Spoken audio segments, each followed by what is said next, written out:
تو زندگی میں کچھ تو انسان کرے۔ امام ابو نعیم نے لکھا ہے 100 گھر تھا مدینہ شریف میں، توجہ ہے میرے دوستوں، ایک 100 گھر تھا پورا مدینہ منورہ میں، جہاں 2 وقت کا کھانا بھی جاتا تھا، دوائی کا خرچ بھی جاتا تھا۔ 100 گھر، تھوڑی سی آبادی ہوتی تھی، 100 گھر پورا کھانا جاتا ہے، کپڑے جاتے ہیں، دوائی کا خرچ جاتا ہے، لیکن پتہ کوئی نہیں کون دے جاتا ہے، پتہ کوئی نہیں۔ کوئی نقاب پوش آتا ہے، اگر اس سے نام پوچھتے ہیں تو غصہ کرتا ہے، اور صحیح والا غصہ کرتا ہے۔ اگر کوئی بات کرتے ہیں تو ناراض ہو جاتا ہے، کہتا ہے اگر آپ نام پوچھا تو آؤں گا نہیں۔ 100 گھر، اور یہ کام سالوں چلا، سالوں۔ پھر اچانک نا کچھ دن گزرے تو وہ کھانا، وہ چیزیں آنی بند ہو گئی۔ لوگ ایک دوسرے سے پوچھنے لگے تیرے گھر نہیں آتا؟ نہیں، اب میرے گھر بھی نہیں آتا۔ تیرے ہاں بھی نہیں پہنچا؟ نہیں۔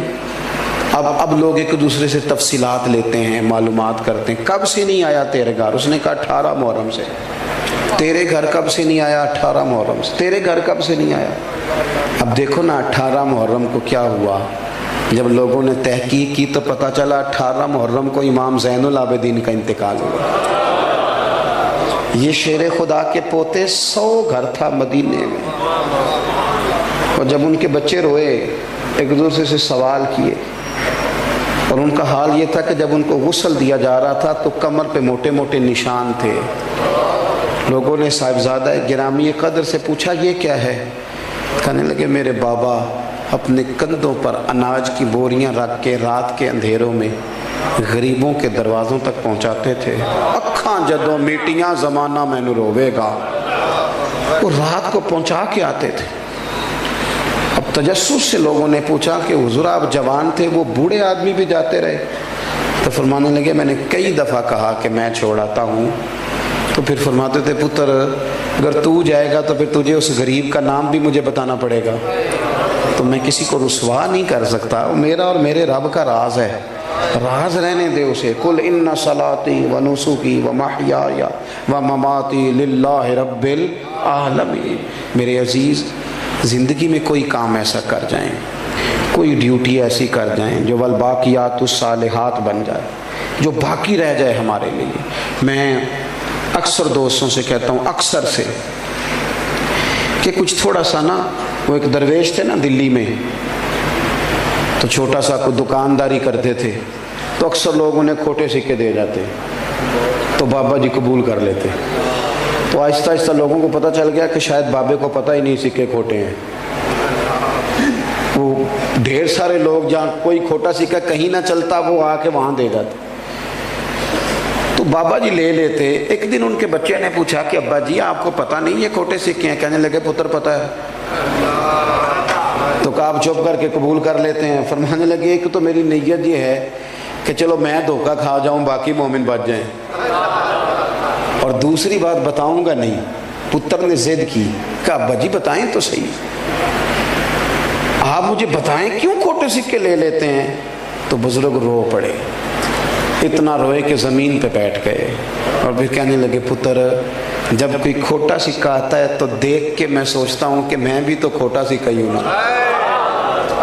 صبح قیامت جب رب کی بارگاہ میں کھڑا ہوں گا تو عرض کروں گا مالک میں نے ساری زندگی تیرے بندوں سے کھوٹے سکے لیے ہیں، تو بھی ایک کھوٹا سکہ قبول کر لے۔ ایک کھوٹا سکہ ہے جسے بھی قبول کر لے۔ امید ہے ان جملوں پہ رحمت فرمائے گا، کرم فرمائے گا۔ اخلاص والا مزاج پیدا کریں، کسی کو 2 وقت کا کھانا دے کے اس کا گلی گلی تذکرہ نہ کریں۔ دیکھیں اس محفل کا مہمان خصوصی کون ہے؟ میری تو ویڈیو بن رہی ہے نا، میں تو اسٹیج پہ بیٹھا ہوں، میں تو آیا ہوں اور جناب ابھی جاؤں گا، لیکن اصل مہمان خصوصی وہ ہوتا ہے جو محفل سے پہلے جھاڑو دیتا ہے، جو گلی گلی اشتہار لگاتا ہے، جو بیچارہ ادھر ادھر بھاگ دوڑ، یہ لوگ مہمان خصوصی ہوتے ہیں، جو ورکر ہوتے ہیں۔ اپنی زندگی میں خلوص والا مزاج پیدا کریں، کبھی بھی کسی موقع پر بھی کسی چیز کا اظہار نہ کریں۔ چیزیں جب ریاکاری میں آ جاتی ہیں تو وہ اداکاری بن جاتی ہیں، وہ عمل تکلیف والا بن جاتا ہے، جس پر ہمارے اسا فرمایا کرتے تھے کسی کی بیٹی کی، کچھ لوگوں نے آ کے کہا جی ہم فلاں غریب بچیوں کی شادیاں کراتے ہیں.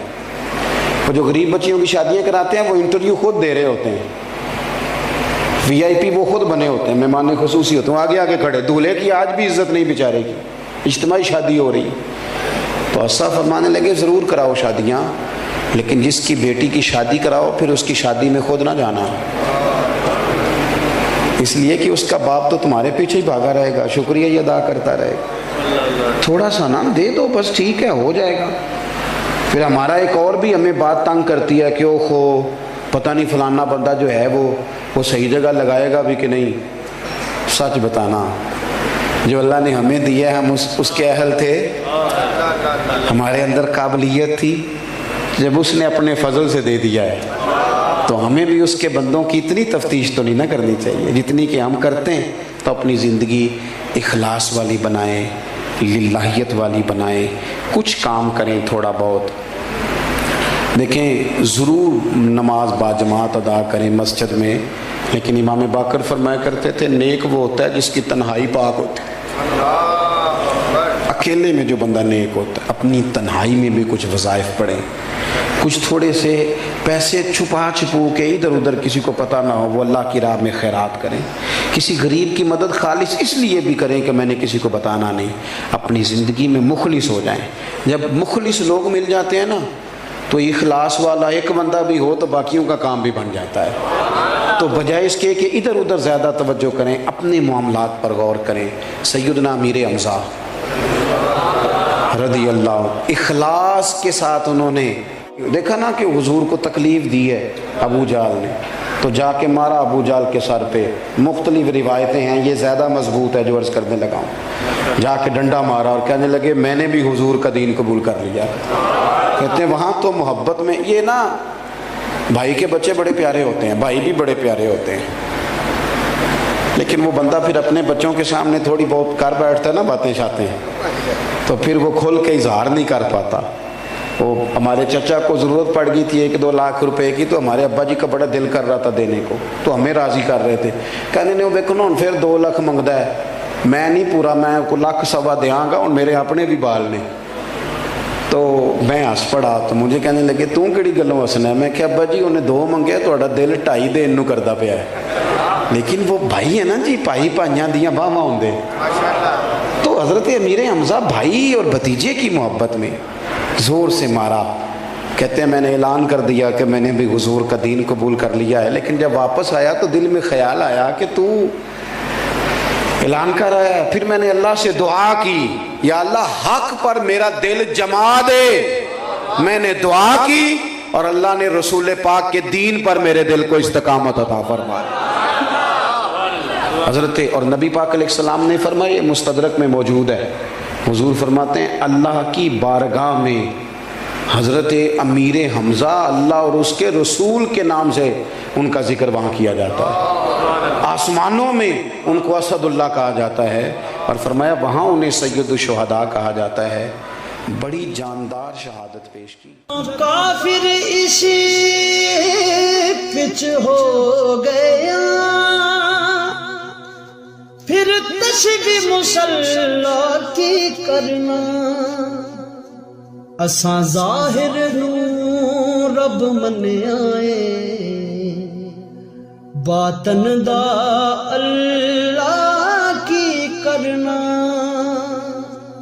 اساں ظاہر نو رب منیائے، باطن دا اللہ